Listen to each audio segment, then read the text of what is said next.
By the mid-1990s, Tammy and Larry Holman have been married for 10 years. They've struggled with money and have had to accept financial help from their friend Charlie Miller. After a tough few years, Larry finds a new job at an aluminum foil factory. You look gorgeous. Come on, stop fooling around. What? I love my man in uniform. Things are looking up for the Holmans, but Tammy hasn't forgotten Charlie's generosity. Charlie's assistant. She reciprocates their friend's goodwill by lending him a hand with his contracting business. Okay. 2541. Perfect. Initially, Charlie had this business and he needed somebody to answer the phone. So she offered, well, why don't you just forward the phone to me? I don't think there was a payment arrangement for that. I think it was, I'm home, I'm not doing anything. Just forward your phone over here and I'll take your messages. Tammy's happy to stay occupied, especially since she's seeing less and less of her husband. Larry worked a lot of overtime, hard work, so she wouldn't have to go to work and he could provide better for his family. It was a very time-consuming job. It was mandatory overtime, so he was working 6-7 days a week for several years. And when Larry's not working, he's out hunting. My dad was very into hunting. Him and Uncle Randy would take trips all the time, and they'd be gone for about a week. It was probably his favorite thing to do. Next year, buddy. With kids, now 6 and 8, in school all day long, Tammy has more time on her hands. Oh, your lunch, honey, you forgot. Hang on. My mom would talk all the time on the phone. Have a great day. I felt like every time I'd come downstairs after playing up in my room or outside, she was on the phone with somebody. She was constantly talking. Especially to her sister, Kim. My mom and my aunt always seemed super close. I want to check the gallery, too. Tammy also reconnects with old friends, like Tim Smith. Oh, my goodness, hi. It's been forever. Oh, I know. He was related to somebody that Larry and Tammy went to church with. He would come and attend church with his sister sometimes. You look great. Oh, you too? Oh, thanks. It seemed like he wasn't settled down in a job or a career or with people. He just kind of was a drifter. She's also finding new friends in some unconventional ways. I hope I'm not being too forward, but... Tom Rubel said he met Tammy Holman because he was driving by her house and saw her sunbathing. He was a surveyor, so he drove around, surveying different pieces of property. He was on a service call in the neighborhood, saw Tammy out in her yard in her bathing suit, and approached her, and they developed a relationship. I'd really like to get to know you a bit better. Tammy may be having fun, but the spark in her marriage seems to have dimmed. We could see that changed over a period of time. The fire wasn't there like it was earlier. We wrote that off more or less as maturity in the relationship. They're not newlyweds by any means anymore. Tammy's at a point in her life where her kids have gone off to school. Her husband's a workaholic, and so she's probably not getting many of her emotional or physical needs met by him. The fact that she goes out and seeks relationships with guys suggests to me that she feels that this is a time that she can use to sort of go back and recapture some stuff that she might have missed by getting married so young. That's what you trade off when you get married that young. You don't get to have your cake and eat it too. She wanted social interaction. She could have joined a tennis league or gone and done yoga with women and had lunches and things like that. I think that this is a point in her life where, if she isn't in a good place, she becomes a target for an affair. Whatever the reasons, Tammy's socializing is taking a toll on her family life. What's up, young blood? She came to fewer and fewer family functions. Yeah, Tammy can't make it. It's just me. If we would have like baby showers or the girls would get together, she always found an excuse not to come. But this is from the both of us. We had my daughter's 16th birthday, and Larry came, and Tammy didn't. Meanwhile, Larry's grueling work schedule is starting to wear him down. Usually, when he just got off like a long stretch of midnight shifts, he would get, agitated. What did I say about leaving mess, huh?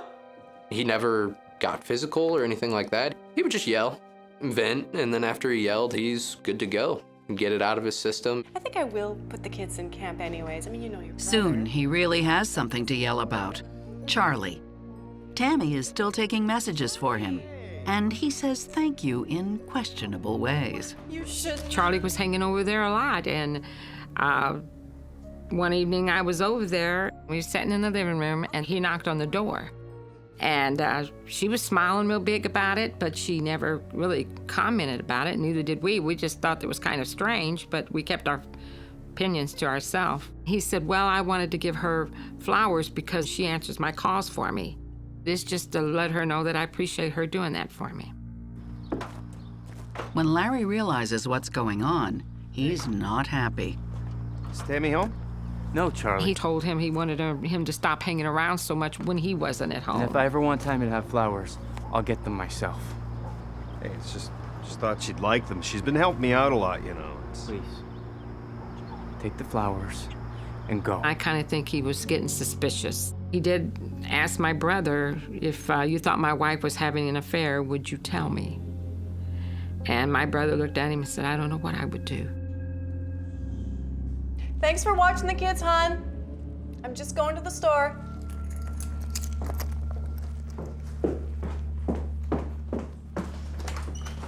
Okay, bye. And Larry's concerns deepen when he discovers further evidence of Charlie's infatuation with Tammy. What are these? Oh my gosh. No, they're nothing. I was going to tell you, but you've been so busy. We had this situation where these letters came out. Seriously? Charlie? Charlie had been writing Tammy You letters. gotta believe me, there's nothing there. It's Charlie. Despite her assurances, Larry wants advice. He turns to his pastor. He's overreacting, Father, and nothing's happening.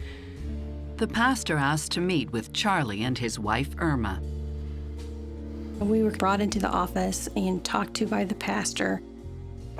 These mean nothing, okay? He wanted to have assurances that there had been no affair, that it was kind of innocent. I promise, there's nothing going on. This doesn't mean anything. I was kidding. Maybe an infatuation.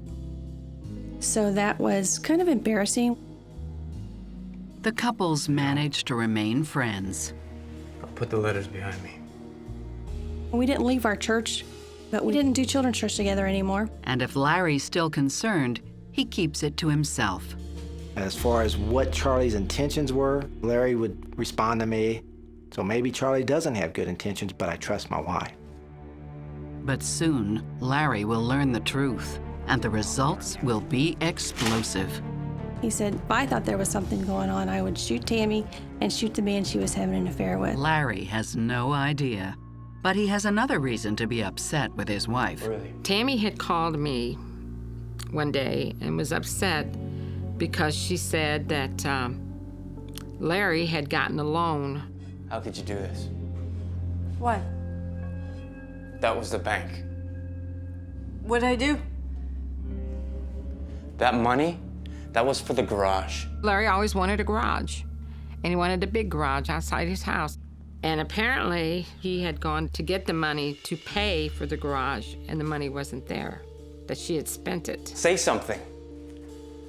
I'm sorry. I'm really sorry. You're sorry. That's all you have? And she said, he's really upset with me. He's on his way to the bank now to have my name taken off of the account. Taking off our account. He had closed an account, joint accounts with both their names on it, and had reopened accounts with just his name on it. Larry had been working hard for a lot of years and saved money to work on this dream construction project, only to find out that Tammy has blown all of the money.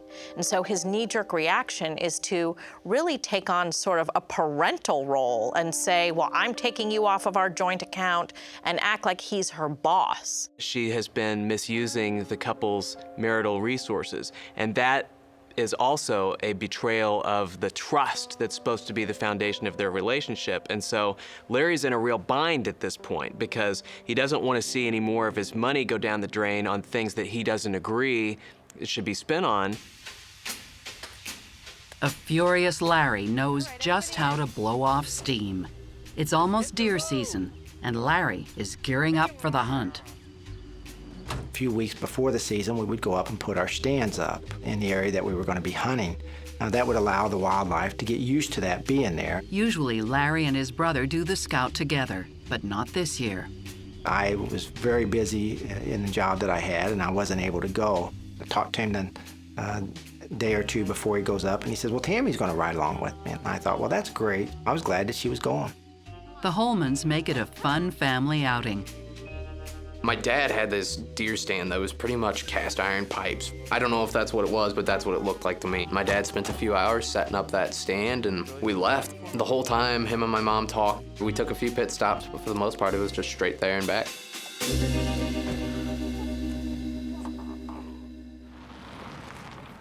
2 weeks later, Larry heads back to the hunting spot, this time with Randy. The way we always worked it is we hunted in two totally separate locations, probably over a half a mile from each other. Good luck, bro. I let him out at his stand, and then I drove the half-mile back to the area that I hunted at, parked my vehicle, and walked into where I hunt. I radioed Larry. I'm like, I'm kind of getting tired of staying here, and he's like, well, come and get me. Yeah, okay, I'll do that. I'm on my way. Roger that. Ready when you are, bro.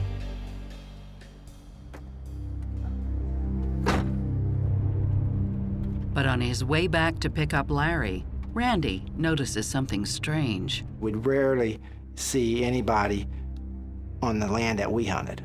As I'm driving down this farm road to get to where Larry's hunting, cutting through the edge of this field, I noticed there's a man in camouflage walking across the field carrying a rifle. Now in Missouri, it's a law that during gun season you have to wear fluorescent orange. It's a safety issue. This gentleman had no fluorescent orange, but he was walking across this field with this rifle. And so I went ahead and drove to where Larry was at, and he comes down to the truck, and I'm like, did you see that hunter? And he's like, no. And I said, there's a guy just across the wood line from where you're at. I said, he's carrying a gun, and he doesn't have orange on. Larry didn't see the strange man, but he did hear something. Larry had made the comment that he had heard a bullet whistle pretty close to him, but he wasn't overly concerned about it, and I wasn't either. What a great weekend, huh?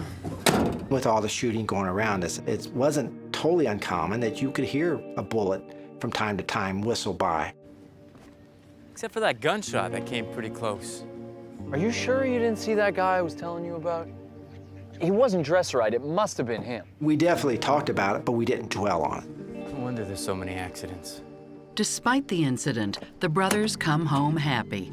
That happened to be one of our more successful weekends, and we brought home 5 deer. And they were nice deer. Every single one of them was very nice deer. Still basking in this success, Larry decides to try his luck at bow hunting. Where Larry worked was a place that owned hundreds of acres of land, and they would allow their employees to bow hunt on that land. It was a place that people also hunt with rifles, but rifle season was ending, and bow hunting was about to come up, and he was looking for sites to bow hunt. But before he leaves, Charlie's wife, Irma, pays Larry a visit. Can I talk to you for a minute? Sure, what's up? I don't want your wife to be my husband's friend. And Larry's like, well, Irma, you know, they're just friends. We're all friends. What would make you think that there's something going on between them? Don't you think I'd be the first to find out? They were talking on the phone all the time. It seemed like he was making excuses to go over and see her. So I thought, wow, this friendship is getting too involved. I've never been to Europe, Charlie. I've never been. Yeah, well, Larry doesn't like to travel much, so. Larry claims he isn't worried, but if he were, there would be consequences, severe consequences. He says, I love Charlie like a brother, but if I thought there was something going on, I would shoot Tammy and shoot the man she was having an affair with. I would go to prison and be glad of it. And I'm like, you don't really mean that. And he says, yeah, I do. Needing a distraction from his marital troubles, Larry's keen to start scouting for his next hunt. He would always be out there looking, trying to find deer in good places to hunt. He would hunt turkey, goat, He killed a ram once. Had that thing mounted. It was pretty creepy. It's a beautiful afternoon, and Larry's scouting for the perfect spot to set up his stand. He drove out there in this field and he parked far enough away so that he could just watch the field and see where the deer were traveling. And then right at dark, and he'd seen everything that he needed to see. It will be the last thing Larry will ever see. I was so shocked I couldn't even think. She seemed like she just lost her whole world. After 14 years, Larry and Tammy Holman's marriage is in shambles. Tammy seems to be hunting for a new husband, while Larry's just hunting. But this time, he's the one in the crosshairs.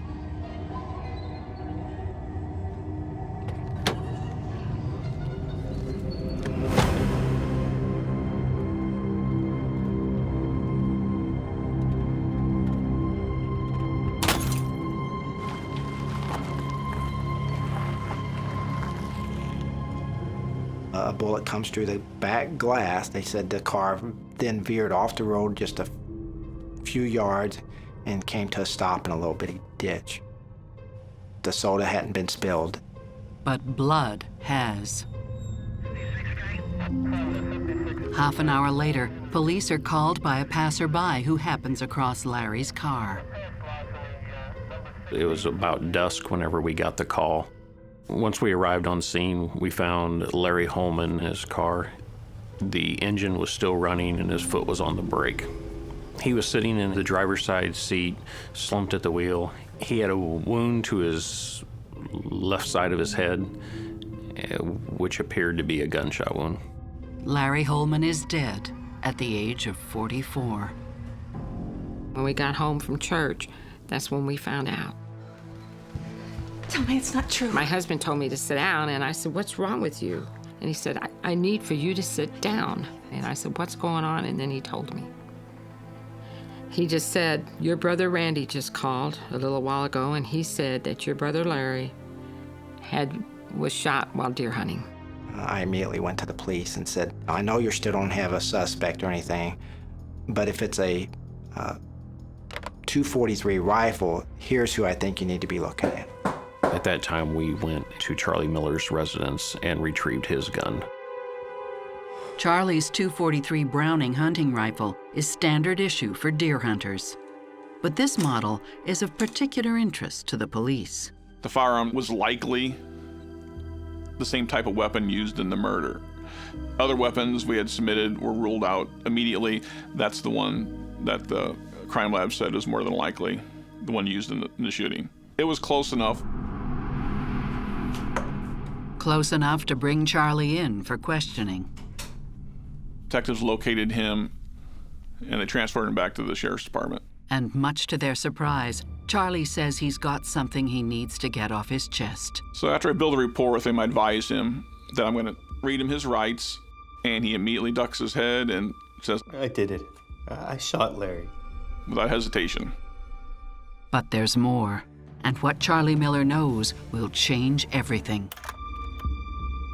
Charlie Miller confesses to killing his longtime friend, Larry Holman. The news shocks police, but not as much as what he tells them next. It was all Tammy's idea. She organized everything. He immediately indicates that it wasn't his idea and that Larry's wife, Tammy, is the one that instigated the whole thing. All right, I've written it all down. Every turn, every stop sign, you can't miss it. Okay. Don't worry. I won't disappoint you. All right, let's go over it one more time. She had been plotting to kill Larry for at least a year. Tammy went with her husband Larry to Mexico, Missouri with the whole reason of documenting and mapping the location where he would be hunting with the intention of providing that information to Charlie. Charlie followed them, located the approximate area where their deer stand was going to be, and was going to try to kill Larry at that time. Charlie tells the police that he found his target, but got cold feet. On this particular occasion, when he had followed them to Mexico, Missouri, he called her and told her, I couldn't do it. Hello? Didn't happen. I mean it, Charlie. Just do it already. She became very upset with him and hung up on him. And through his continuing to call her, she agreed to give him one last opportunity, and he better not mess it up. The last day of hunting season is literally their last shot at carrying out their devious plan.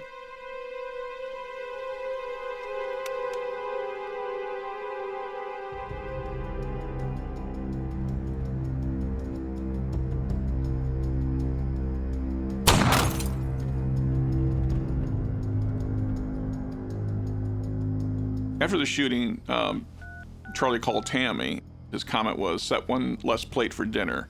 That was his way of telling her that Larry was dead. After Charlie's confession, Tammy is arrested at home, and both she and Charlie are charged with first-degree murder. But when Tammy stands trial, her defense portrays Charlie as an unstable family friend who'd been obsessed with her for years. The defense basically took the position that Charlie was delusional, that he was reading into things that Tammy told him to convince himself that Tammy wanted him to kill her husband and to move in with her. The prosecution agrees that Charlie was obsessed with Tammy, but they argue that Tammy took full advantage, and phone records prove she coordinated Larry's murder step by step. The timing of the calls coincided with Charles' statements. The length of calls helped us indicate they were more than just hang-up calls. They were actual conversations. And those phone records actually ended up being a strong part of the case against Tammy Holman. Her explicit directions show that she left nothing to chance. Without directions from somebody, it would have been impossible to find Larry Holman in Mexico, Missouri. One question remains. What was her motive? But it wasn't a murder for hire, it was, a murder for love. She probably did have her sights on a new man. My guess is it was probably Tim Smith. Not again. She also had 2 kids that she wanted to have full custody of. And she knew that if she divorced Larry, there was a good chance he would get at least joint custody, and she didn't want to share that. Then there are the insurance policies, the $120,000 she collected, and another $1 million policy it turns out she was never entitled to. It was a liability policy that the workers had taken out so that they could hunt on the LaRoche property. LaRoche required that the employees that were hunting on the property get an insurance policy to cover any liability against the company. There's not a doubt in my mind that Tammy thought that she was going to be paid $1 million. And when I first read the policy, I thought she was too. Bye. I'll go put these in some water. Hey, of course.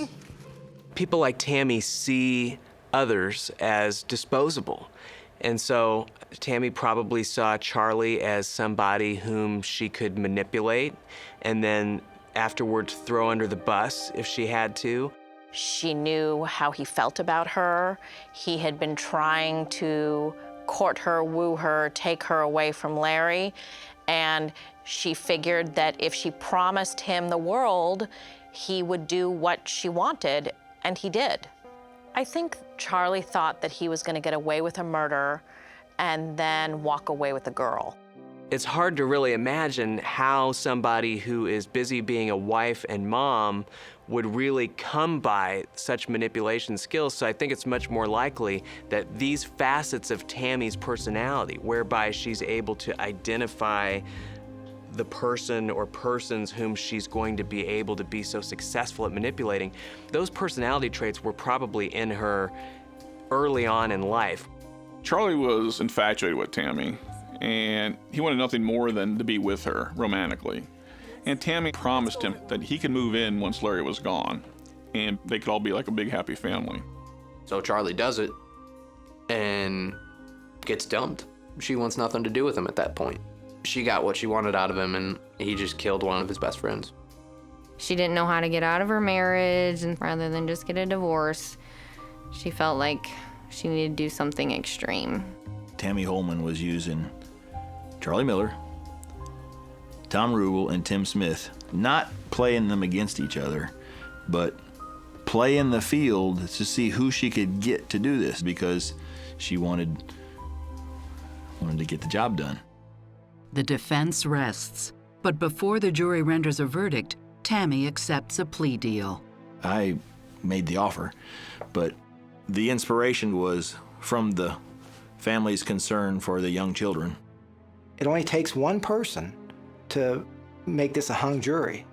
I said, well, at least we'll get something out of it. She'll get some time, and we won't have to worry about these two kids going back into that household.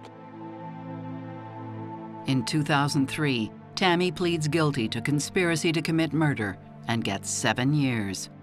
Charlie pleads guilty to second-degree murder and gets 25 years. I was so grateful to the good Lord that she got found out. She should have spent a lot more time behind bars because she is the sole reason that all of this came about. If she would have just filed for divorce and been an adult about it and took her kids and moved out, everything would be a lot better for everyone. Randy Holman and his wife take custody of the kids. Larry's charismatic presence is still felt. We still, to this day, we still talk about Larry all the time, and he's still a big part of our life, even though he isn't here. I wouldn't be where I'm at today without him. There's not a week goes by that he's not in a dream of mine, because we spent so much time together as kids. You get used to that. You never get over it, but you do get used to it. I miss him a lot.